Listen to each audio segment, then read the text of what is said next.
Cuando hablamos de México, es curioso toda la mezcla de sentires que aparecen en nosotros, mexicanos y mexicanas. Existe un choque entre un sentimiento de orgullo y un sentimiento de inferioridad.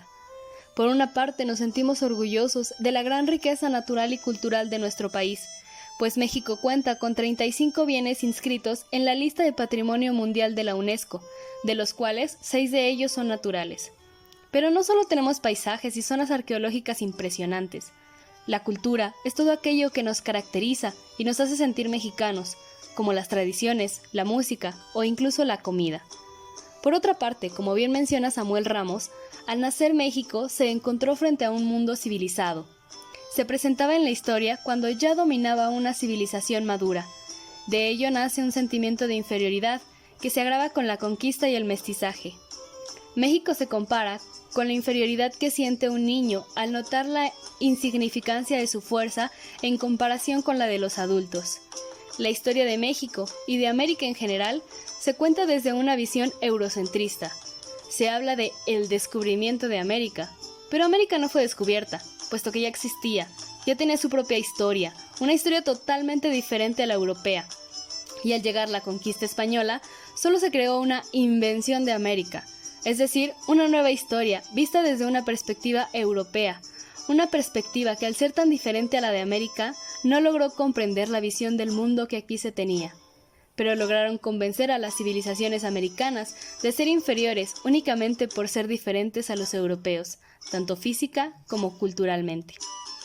Chimamanda Ngozi Adichie, en su charla El peligro de una sola historia, señala explícitamente que el mundo no debería verse desde una sola perspectiva, puesto que esto demerita todo lo que no se observa desde esa visión del mundo.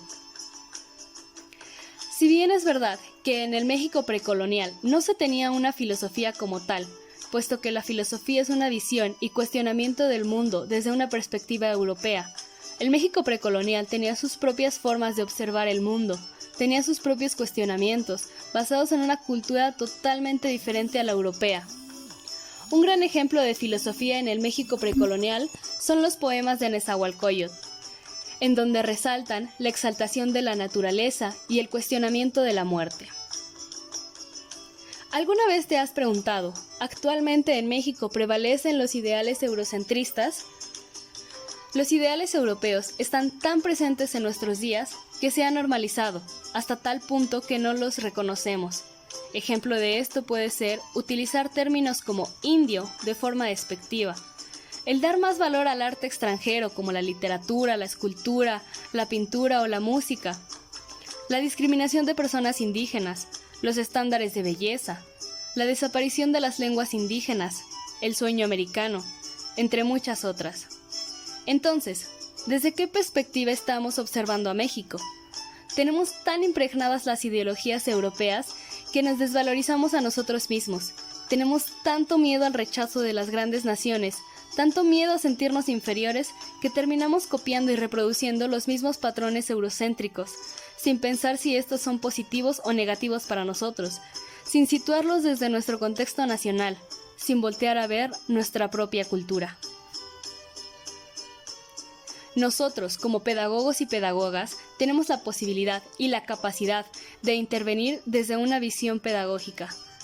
Si bien, lo ideal sería que los planes y programas de estudio, desde los niveles básicos hasta los superiores en toda la República Mexicana, incluyeran estrategias que le permitieran a los estudiantes el desarrollo de un sentimiento de orgullo nacional, una perspectiva distinta de nuestra historia.